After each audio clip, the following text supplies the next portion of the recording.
Hello there. Hello there, my name is Brandon Couch and let's talk Wednesday. There will be spoilers. I did like this episode a lot more than I liked episode 1 of this season. I feel like we're actually getting into it now. Let's start with the main plot. Wednesday has a dream that Enid dies and it's her fault, and she wakes up with those black tears. Morticia's there and tells her that it's psychic exhaustion and that her ability is a gift, not a weapon to be used. She's overusing it, and Wednesday's like, "You're not my boss." So Wednesday decides to go looking into this investigation involving the one-eyed, what was it, a raven? Some kind of bird. I think it was a raven. So she goes to the ex-sheriff's house and finds him dead, which is this really cool scene where like she finds his dead body and like ravens start flying out of his mouth. It's well done. It was a cool bit of horror. So the new sheriff shows up and arrests Wednesday, and while she's questioning her, Gomez shows up and says, "I'm her lawyer," and gets her out of there. And that leads to Wednesday's stalker texting Enid using the dead sheriff's phone. So Wednesday then decides to go see, I forgot his name. Was it Tyler? It might have been Tyler. The monster kid from the last season.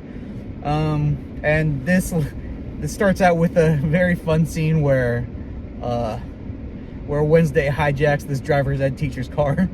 So yeah, that happens, and so she goes to the institute that this monster kid's being held at. She meets his therapist, who I think is gonna be an important character throughout this season.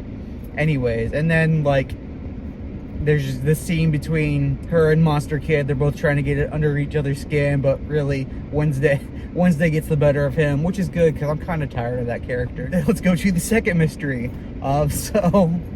So Enid and this wolf guy she's dating are kidnapped by Wednesday's stalker, and Wednesday has to solve a bunch of clues to find them and then rescue them.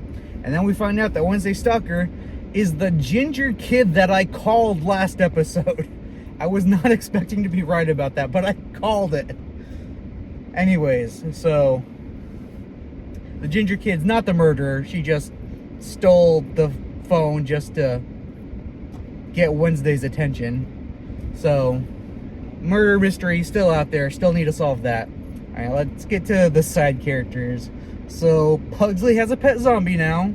Him and Bug Kid, didn't remember everyone's names.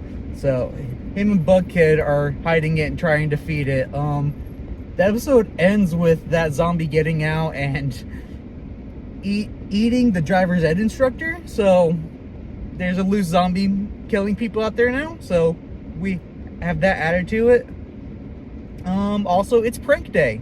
It's prank day at the school, and Ajax is all whiny. There's a scene where Ajax is all whiny about like Enid and the wolf guy, and so Bug Guy like uses his bugs to prank the wolf guy.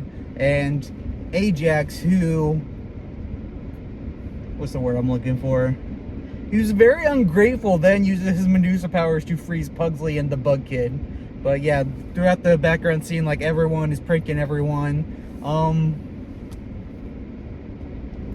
There's a point where Wednesday, during all this pranking, Wednesday asks the principal, I forget his name, it's like Dort or something like that, starts with a D.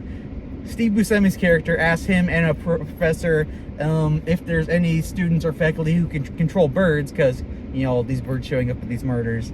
And the other professor, who I'll get to in a minute, says that there hasn't been someone with that ability in about a decade. So this other professor, who is a head in a jar, is played by Christopher Lloyd, which is great. Not only because it's Christopher Lloyd, but because Christopher Lloyd played Uncle Fester in the 90s movies. I think that's just a great connection. Last season we got Wednesday from those movies. Now we got Uncle Fester from those movies. I really enjoyed that little part there. I hope he comes back. I hope he's in more episodes. Anyways, what else we got? Siren Girl, whose name I also forgot. So she is working with Morticia to try to get some donors to donate to the school. She points out Morticia's mother, and she's like, nah, she is very rich, but we don't talk, we're estranged. And she's like, okay. And then she goes back to Principal Dort, and he's like, use your powers on her. I'm ordering you. I will take your scholarship away. This time, he's just outright saying it. So, Siren Girl goes back and uses her ability on Morticia and tells her to call her mother to get a donation. And I think that is about it. I did enjoy this episode. I enjoyed the mystery and the clue solving. One plot beat I forgot about.